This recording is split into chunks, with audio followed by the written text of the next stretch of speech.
Hello, this is Rob Chadwick with ADL, and I'm going to demonstrate our prototype integration with the DOE CUDA 3D authoring environment. This is the CUDA World Editor. It's based on Google's O3D 3D web application, and it runs as client-side JavaScript. Normally, the content developer would download a 3D model to import.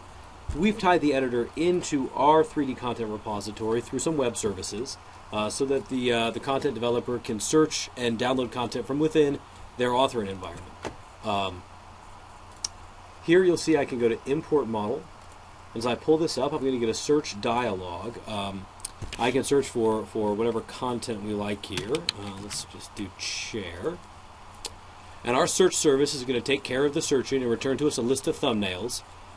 You'll see as I mouse over these, I can get some metadata from the metadata service, and I can use this to make judgments about whether or not I want this chair. For instance, it's 32,000 polys. That could be too high for what I'm doing. I could select this one, which is 1,000 polygons, and that could be useful for someone. I can page through the results here, and you can see I'm showing 6 through 12 of 17 search results. Let's go back to that first page. Now let's go ahead and grab that original chair we're looking at, Director's Chair 02. So I'm going to bring that in, and that's going to pop into my environment.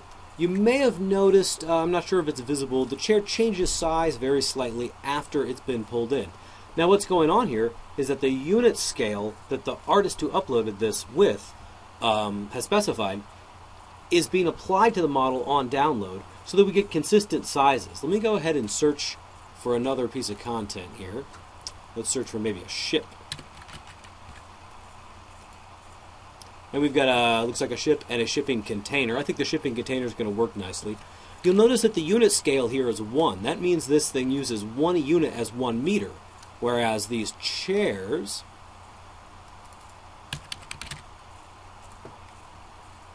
use a unit scale of 0.0254. Now that's about 1 inch as 1 generic unit.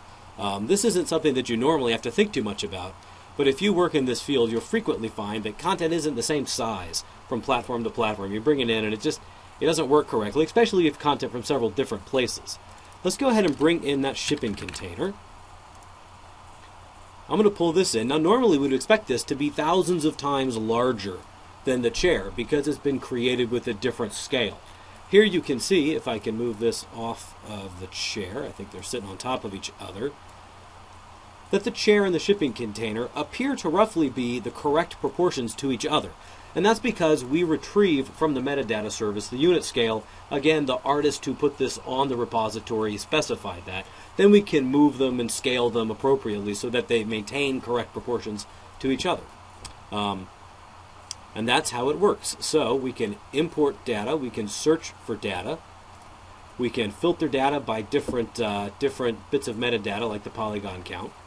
And in the future, we hope to add support to import assets from here into the 3D content repository, ideally so that content authors are offered a really easy path to share their content, to make it more of an opt-out system rather than currently it's more of an opt-in workflow. So that's it. Here.